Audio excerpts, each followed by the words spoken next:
So guys, meron tayong i-check na compressor ngayon.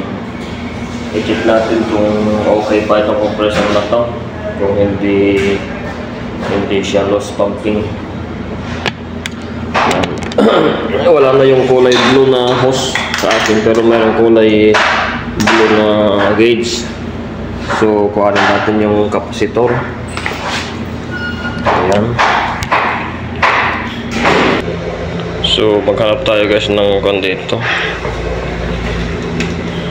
1.5 yun eh. Yung mga 45 lang siguro yun. Ito 45. Ayan guys, may mga stock ako dito guys na capacitor.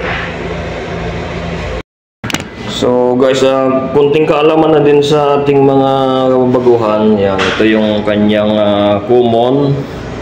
So papunta dito sa supply. At yung running naman niya papunta dito sa common sa capacitor at saka supply.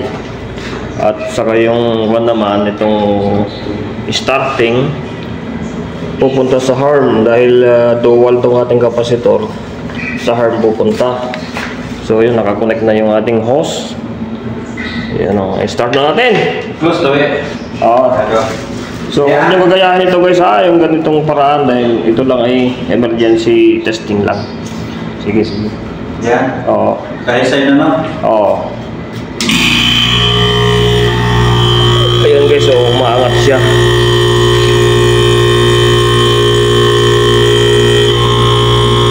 Parang kaya no. Anong palo niya? Mataas eh oh. Umabot ng 300? Ilan na? Nasa 350 na oh. 350 na? 400. 400? 400, sige patay. 400? Oo. Uy, kaya! Check na oh.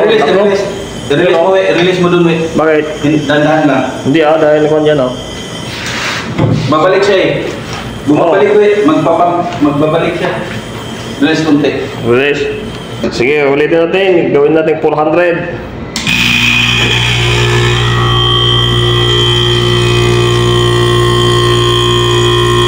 Dapat di siya mag-release pa. Oo. So ayun guys, testing na namin ulit. Mabilis naman siyang mag-pump.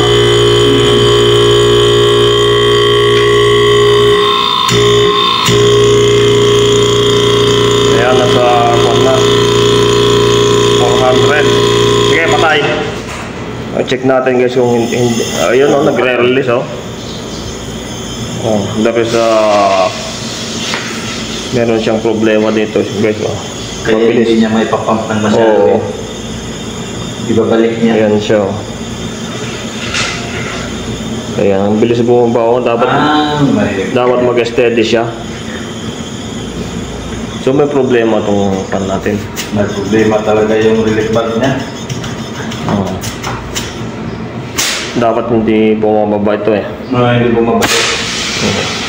Parang nagpa-flashing pa siya. Wala o. Naging zero pa no? Oo. Wala na, bagsak to. Wala, hindi. Bago ito eh. Tanggalin ko na may ha? Mamaya, elastic ko pa sa pang company. Oo. Okay na guys, ito bagsak to, bagsak. Natin yung English naman.